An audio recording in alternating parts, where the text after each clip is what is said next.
Coach, congratulations on last night. You know, you're one of my favorites. Me and TD Dave love you. But Damn, I feel the love on the phone today. No.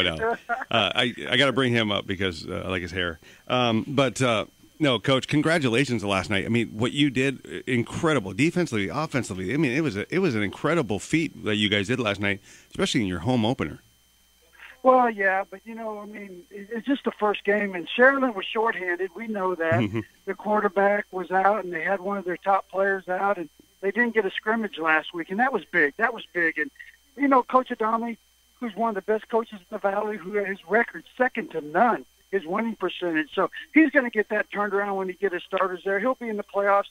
He's a great guy, great coach. I got a lot of respect for Sherilyn. We got a lot of breaks last night. We got some turnovers, and we got some hitters and one-hitter quitters. So, it was just part of, I'm glad everybody on our team got in the game. It's just the first game. I know people getting excited. They got us ranked second, and, like I said, I told the guy last night, but we don't go by that. At the end of the year, you can ask me how good we are. We're not the second-best team in the Valley right now. We're just going to take 1 week at a time and see where the chips fall at the end. Okay, but 3 passing touchdowns, Coach? Wow, and a flea flicker to boot? Hey, man, what's going on over there? You guys feeling your oats, huh? Oh, man, I don't know what's going on. We don't throw the ball. When we pulled the starters out, which was the bad thing, when we pulled the starters out, we had 210 passing and 190 rushing at that time. And I looked and I just shook my head. I don't know what's going on. Well, I'll ask you because I was saying it myself. What were you more impressed with last night, Coach? Your offense and their efficiency, or your defense and what they were able to do? I'd have to say the defense, and I'm going to tell you why. They never got in the red zone. And, for that to happen, of course, we have so many guys coming back, and Coach Guzman and Coach Villarreal and all the rest of the defensive coaches, they do a hell of a job every year. It's just not this year.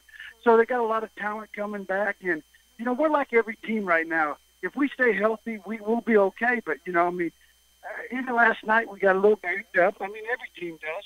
Our guys came in and lifted weights and ran already this morning. So, it looked good, but, we got a couple guys limping around, and, it's how fast they're going to shake those injuries off that, we're going to be okay. But our defense, they fly to the ball, and they like to hit. Coach, looking at this team, Selber and I did this preview, and he's in love with your team. I like that. You have Lefevre, who's one of the bigger quarterbacks in the Valley. What am I saying? The biggest quarterback in the Valley. But he has nice touch on the ball, and if you want to, you can put him right behind center and just push the line with him. You can do so much with him. We saw that last year in the playoffs alone. What is that like? What's that luxury like having somebody like him? Well, he's picked up the offense really good. And if you ask Rich Lefevre, you ask him, he'll tell you he had a good game last night, but not a great game. And, I got to agree with him. Even though he threw for 210 yards, he made some mistakes. He put the ball on the ground on the first drive. He missed 5 open receivers. And, that's not like Rich. In practice, he's just been tearing it up. So he's going to look to get better. But, to have a guy like that for 2 years, this is his 3rd year starting, to look over at me and I start the signals and he already knows what I want. So I'm really impressed with a kid like that. And, he's tough to bring down. And not only does he play quarterback, I want you guys to know that he played some fullback yesterday and did some great blocking. Yeah, he did. I was about to bring that up because one of the many ways J.C. Vargas scored yesterday, 4 touchdowns, by the way, I don't think he repeated anything. All right, help me out, Coach. I know one of the first ones he scored on was a direct snap, and that's the one where Rich was playing fullback, right? Is there any way how many different ways are you going to use Vargas? Because it looks like you can use him in just about every single capacity that an offensive skill position player can use. Well, he came over to the sideline in the 4th quarter and took my play call sheet and started to call the play. So I guess he's going to do it all. No, JC's one of those kids that, he's our starting free safety. First and foremost, he's our starting free safety. Then he comes over and he plays receiver, quarterback, tailback, kickoff return, punt return. I mean, he's just one of those kids that want to be on the field. You know, he loves playing football. So we're going to utilize him. You know, he only had 6 touches yesterday on offense, so I'm not the smartest guy in the world. Well, that's a pretty good percentage, though, right, Coach? 4 touchdowns on 6 touches. Yeah, he's a special kid. He really is. You know, not only is he fast, but he can make you miss. And you know, and one thing that people don't know about, this kid likes to block too. And, you know, all our skill guys like Roy Pedraza, if you watched him block yesterday, my goodness, I mean, so our kids like to block for each other, and that's important because whoever's got the ball, we got 10 blockers, including the quarterback, if he's not carrying the ball. So that's very important for our football team. Coach, when was the last time you had somebody pass for 210 yards? When was the first time you had somebody pass for 210 yards? Well, I was dreaming a couple of weeks ago, and I felt like I had a guy. You know, it was there last night. I mean, I don't know what to say. You know, and Rich did a good job of getting the ball. You know, we only do for 52%, and that bugs Rich, so he'll get better on that. You know, we could have thrown for more. You know, we played 4 quarters, but you know, we put in a couple of seniors in the game, and Danny Salinas and Peter Fuente did a good job of managing some sophomores that we had in the game late. So, you know, I'm pretty happy. You know, that, you know, we threw for that many yards, but that's just one game. And who do you guys have this week? You know, because it's a very he knows. I know. He knows who he has. You got McAllen Memorial, and I did their game last night. Oh man, they're loaded. Yeah, you know, it'll be interesting to find out what actually happens at the QB spot. There's a little it was a little, you know, injury last night, but even if Angel Almaguer is out, if they got Sean Skegan out in there, then you know they're not going to lose a ton. Yeah, but they're a big team too. You know, you're a big team. They're a big team. I saw their defense last night against Pioneer. Pioneer, you know, was able to score with them in the first half, and then their defense really picked it up in the second half. You know, I don't know if you guys have looked at the tape yet. There's not tape anymore, Huddle on it. You know, but what do you guys see, like, when you guys look at the tape? Every year we play them. I see one of the best teams in the Valley. They're big, and they got kids going to play in Division I. That tells you something. They got 2 kids on that team that probably Division I. So, you know, they're always loaded. And Coach Littleton, I mean, God, he speaks for himself to win 4 district titles in a row. Or 5. Coach Littleton does a great job with the kids he's got, and we know we're going to have our hands full. I mean, if you ask me, they should be right up there 1 or 2 with San Benito. So, you know, we got our hands full. You know, everybody thinks that we're really good, and a lot of people don't understand that. I mean, we're the smallest 6A, one of the smallest 6As in the state, and, you know, we're playing the Los Fresnos and Harlingen that has 3,400 students. And last time I checked, we had 1,900 in some students. So, you know, for the coaching staff, and I have the best assistant coaches, I can tell you that. These guys work hard. They put the kids in the best position. So I'm very pleased with what they've done here at Weslaco East, you know, 10 straight playoff appearances. So, you know, it tells a lot about the assistant coaches that I have. You mentioned playing them every year, McAllen Memorial, playing Sharyland. The non-district schedule, Coach, and Economides is expected to make a playoff push this year as well. A lot of coaches want to get through non-district without any injuries. You seem to, of course, want to get through without any injuries, but you want to test your team more than maybe some other coaches whenever they set up their non-district. What is your philosophy when it comes to non-district and getting your team ready for district play, especially in a district like 32-6A, which unanimously is considered the best district in the Valley? Well, I mean, I don't know if I'm getting my guys ready or if I'm not very smart. I mean, those teams are very big, very physical. You know, but, you know, we got to get ready for the San Benito, the Harlingen, the Weslaco, the Los Fresnos, the Hanna. So, yeah, I want to test the guys. At the same time, you know, we went to a little bit different offense this year, as you see. We was in the gun most of last night.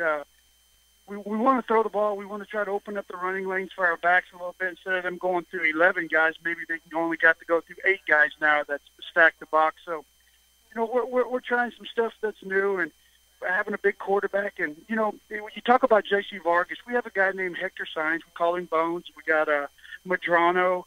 We got a bunch of weapons that Rich can throw the ball to, and they're catching the ball. So as long as we're catching the ball, we'll probably throw the ball a little bit more than people are used to, which is more than once or twice a game. All right, two questions real quick. One, why do you call him Bones? Well, I got to tell you, when you look at him, that's all he's got. He's got no meat on him, just bones. I mean, you know what? I got to tell you a quick story. When the kid come in as a freshman, Okay. He was a little bit clumsy. He was tall, a little bit clumsy. Didn't have no. I said, man, what are we going to do with this kid? Because he's got a great mom and dad. And, but the kid worked really hard, and he's got an ounce of muscle on him now. But and no matter what they feed him, he can't put no weight on. So we call him Bones. All right, second quick question. Just you and me talking, pretend nobody else is listening. How much of this is just a feint, and all this passing stuff is just to get the 32-6A defensive coordinators scared, and then you're going to end up running 100% of the time once you get into district anyway? You know me. I guarantee you we'll run 100% when we get to district. Okay, over and under on your game against Memorial. How fast is that game going to be? Are we looking at, because you guys run the ball, they run the ball, how now, fast wait a is minute. that Time out. We threw the ball, I think, 24 times yesterday. Come on now, Jake. That was yesterday. But, when it comes down to it, you're going into – this is playoff football for you. I mean, really, you're playing McAllen Memorial, and there's no better test of, what you're going to face in the playoffs than McAllen Memorial. And you guys usually, it's a very fast-paced game. It's going to be a quick game. They got one of their best running backs in the Valley. They got a great quarterback if he's healthy. I mean, he's something else. They got a big line, so they're going to try to keep us away from the ball. We're going to try to keep them away from the ball. I made it very simple to people in the Valley who always gave people like me and Littleton crap. Is if you don't let the other offense on the field, they can't score points no matter how good they are. So we come up with a philosophy of getting 3 yards. I tell my kids, do not get 30 yards before you get 3. Get 3 before 30. And they know that I want 3 yards, and if the 30 comes, I pat them on the back. But if they get the 3 yards, I high-five them. And that's understandable. A lot of people, you look around the Valley, a lot of people are going to that spread option, and they're going shotgun. You guys have stayed true to form, just like McAllen Memorial, just like Monty Stumbaugh. Mm-hmm. You guys go behind center, and control. You're methodical about it. Do you think a lot of parents, because a lot of parents, they think when they, let's be realistic, they're very singular and focused. They want their kid to do well, and then, and then the team. You're, as a coach, you have to be very team oriented. You know what? I'm ahead. very spoiled at Weslaco East, though, because our parents believe in team before individual. That's awesome. Yeah. It really is, guys. And I'm going to tell you, if we're able to ever get by the third round again, you watch it. It'll be a team that can run the ball, control the ball. Because we're going to spread it. If we spread it out, and I'm going to spread it out a little bit, but I'm still run first. Is we got to be able to control the ball against those teams up there, keep their offenses off the field. Because they got guys going to Baylor, Texas Tech, University of Texas. No matter how you say it, right now we're not at that level. But if we're able to control the ball and play great defense, maybe someday we'll be able to get over that hump. And that all starts with the line, doesn't it, Coach? I mean, teams that have to run a quick spread and spread it all out and just pass it into the backfield every single play and then try to break something open. That's because they don't have the line to get those 3 yards you're talking about, and you guys do have that line to get that 3 yards in a cloud of dust. Well, our kids lift 24/7. I'll tell you that right now. So, we're very strong, and we got 2 sophomores starting, which I'm very proud of. Our center and left tackle, and we got 2 juniors and 1 senior. So, they know we got skills in the back. They know if they block for a little bit, our guys will be through the hole. So, I mean, we got a philosophy, and it's been good for us. We've been 3 deep 4 out of the last 7 years, so it's been successful for us. So I really don't want to change a lot, but I am changing a little bit with my old age and my wisdom. Well, Coach, we're coming up against the break right now. Best of luck this week. It's going to be an exciting game, one of the best games of the early season. Good luck, and we'll hope to see you in the playoffs. Jake, I appreciate everything you guys do, man, and you guys always welcome in Weslaco, man, and thank you guys for taking the time that you do for our kids. Thank you very much. Thanks, Coach. Thanks, Coach. All righty. We'll talk to you guys later, man. You bet. Thank you. Coach Mike Burgett of the Weslaco East Wildcats. He's one of the best. You talk about nice guy. He scares the hell out of you when you first meet him. Like, I remember he came up to me and he just started like, hey, let me show you my guys. And this is when he was an offensive coordinator, and he would just he'd bring me and show me all of his hogs. He'd bring me up to the line, and then he'd bring me to his running backs. But he would go through every guy, not leaving anybody out. Listen, consistency counts for a lot, and when you know what your coach is going to do each and every time you do something, and the players all know what to expect from the coach and the coaching staff because it all comes from the top down, that builds a program. And if there's one thing Mike Burgett is, even if he did have a 210-yard passer last night, it is consistent. He is consistent every year with his coaches, with his players. They know what to expect. They know what it takes to play Weslaco East football. They know how many hours they have to spend in the weight room. They know what to expect from Mike Burgett, and that makes a big difference. All right, starting on Monday at 11 a.m., Fox Sports 1700 welcomes The Herd with Colin Cowherd, my good friend Colin Cowherd, and yours as well. I've never met him, but I imagine he's a good friend. I can say that. Sure. But you're listening to Fox Sports Radio 1700, The Huddle on Fox Sports 1700 and 956sports.com. We'll be right back.